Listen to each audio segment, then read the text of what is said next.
Voltamos para o nosso terceiro e último bloco do programa Realidade de hoje. Eu continuo aqui com a Maristela.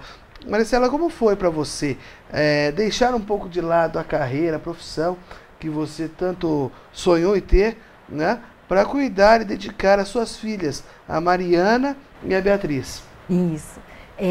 Foi muito difícil, Cícero, muito difícil. Eu sempre digo que nós, essa minha geração, foi preparada para estar no mercado de trabalho. Nós nos ocupamos da construção da nossa carreira profissional desde muito cedo, né? Nós estudávamos que profissão você vai ter, que faculdade você vai fazer. Isso era a conversa básica da minha época de escola. E eu sempre digo, tenho tido a oportunidade de ir em alguns lugares e conversar com as pessoas, eu sempre digo que eu nunca imaginei que eu fosse cuidar de filhos na minha vida. Eu achava que eu ia conseguir, depois que eu tivesse meus filhos, que eu ia conseguir continuar a minha carreira, conciliar a minha carreira, né, com a maternidade. E quando eu fiquei grávida da Marina, o engraçado foi que eu comecei a ler exatamente como eu fazia para fazer uma matéria. Já que eu estou grávida e vou ter um bebezinho, é bom que eu me informe sobre o que vai acontecer. E foi dessas leituras, desse contato com os pesquisadores da Unicamp, muitos médicos, que eu comecei a perceber que não era bem assim. Que a distância entre mãe e filho traz várias consequências. E naquele ritmo em que eu me encontrava, você citou no bloco anterior, eu trabalhava no Jornal A Cidade e trabalhava na assessoria de imprensa Sim. em Campinas. Então eu não tinha intervalo. Eu trabalhava segunda e terça lá, quarta e quinta aqui, sexta eu voltava para lá e sábado e domingo eu estava aqui de novo. Então era um ritmo alucinado e eu achei que eu pudesse continuar. E quando eu comecei a ler, eu falei, meu Deus, tem alguma coisa que eu vou ter que mudar na minha vida se eu quiser criar direitinho essas crianças que eu resolvi colocar no mundo, né? E aí, deliberadamente, com consciência, eu resolvi dar um tempo na minha vida profissional para me dedicar aos cuidados das minhas filhas, né? Elas nasceram muito próximas, uma à outra. A Marina tinha 1 ano e 7 meses quando eu fiquei grávida da Bia. Então eu tinha 2 bebês, eu cuidava de 2 bebês ao mesmo tempo. Muito difícil, porque como eu disse, não é um problema meu, né? Nós não estamos acostumados a essa cultura do cuidado.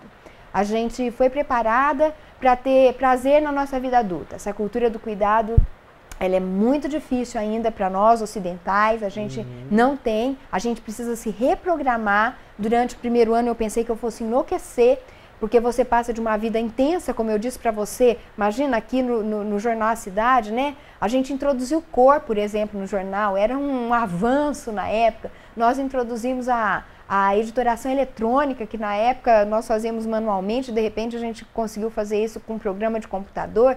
Então, e lá em Campinas, indo para a Unicamp, eu conversando com gente muito preparada, gente muito inteligente, gente que tinha estudado demais, e você sai dessa roda viva, né, com independência financeira e cai para uma situação em que você passa a depender do salário do marido, você não tem mais esse status social, né? Você não é mais a jornalista que chega, você é a mãe da Marina que chegou. Então, tudo isso te causa um impacto muito grande. E aí, como eu digo sempre que tudo que a gente quer na vida, se a gente lutar um pouquinho e conseguir chegar um pouquinho mais adiante, a gente consegue dar a virada. Eu percebi que isso podia embasar alguma coisa maior, e aí o livro Quero Mesmo Ser Mãe, né? É isso que eu ia te perguntar agora. Foi essa dedicação às suas filhas que trouxe você a escrever esse livro, Quero Mesmo Ser Mãe? De onde surgiu a ideia de escrever esse livro? Isso, foram vários motivos, na verdade. O primeiro e principal, primordial, sempre foi esse. Foi a minha experiência como mãe, que me modificou assim profundamente, modificou os meus valores, as coisas em que eu acreditava. Mas teve um episódio aí no meio, quando a minha filha mais velha tinha 6 anos e a pequena tinha 4, eu resolvi retomar minha carreira. E eu voltei a trabalhar no Correio Popular novamente, mas dessa vez como repórter de uma revista social que eles mantêm e sai aos domingos. E foi muito interessante essa volta, porque eu acho que quem fica em casa cuidando de criança, as coisas que acontecem, os problemas que surgem são tão intensos que quando você volta ao mercado de trabalho, aquilo lá não era serviço. Para mim era um prazer, uma brincadeira, e todo mundo achava muito engraçado, que eu não me estressava com nada. E 2 anos depois eu fui para cobrir uma licença gestante, era para eu ficar só 4 meses, eu acabei ficando 2 anos nessa revista. E me dei muito bem com a equipe, e 2 anos depois meu marido, por conta de uma promoção, teve que voltar a viajar demais, e eu não tinha mesmo com quem deixar as meninas, e eu pedi demissão novamente para voltar para casa e continuar cuidando delas. E nessa volta eu fui convidada pela editora da revista a escrever esse livro. Por quê? Porque eu levava lá para a revista tudo que eu tinha passado. Eu falava, gente, vocês não imaginam como é difícil ficar em casa, como é difícil dar conta de 2 crianças, como a gente não é preparado para isso, como a gente sofre, como a gente não tem apoio, como é difícil amamentar, e ninguém fala isso, né? Eles colocam a amamentação como uma coisa plácida, linda, maravilhosa, e não é, extremamente difícil, e ninguém te fala. Parece que todo mundo faz um complô contra, para não te falar e não te deixar saber. E aí ela me convidou e achou que valeria a pena a gente tentar escrever um livro para alertar as mulheres. Falar, olha, ter filho é muito legal, mas alguém precisa cuidar dessa criança. E foi aí que nós escrevemos o nosso Quero Mesmo Ser Mãe. Foi lançado agora em abril. E graças a Deus, parece que nas cidades grandes as pessoas têm recebido muito bem. O livro já vendeu mais de 70% da primeira edição, né? A gente está aí esperando a segunda já. E continua vendo aqui em Espírito Santo do Pinhal. Uma pessoa de Pinhal queira comprar, aonde ela consegue adquirir esse livro? Isso, olha, ele está lá na Papelaria 90, tem poucos exemplares, ainda bem, né? Acho que tem mais uns 6 ou 7 exemplares apenas, mas se acabar a gente consegue negociar com a Papiros, que é a editora, e trazer mais aqui para a cidade.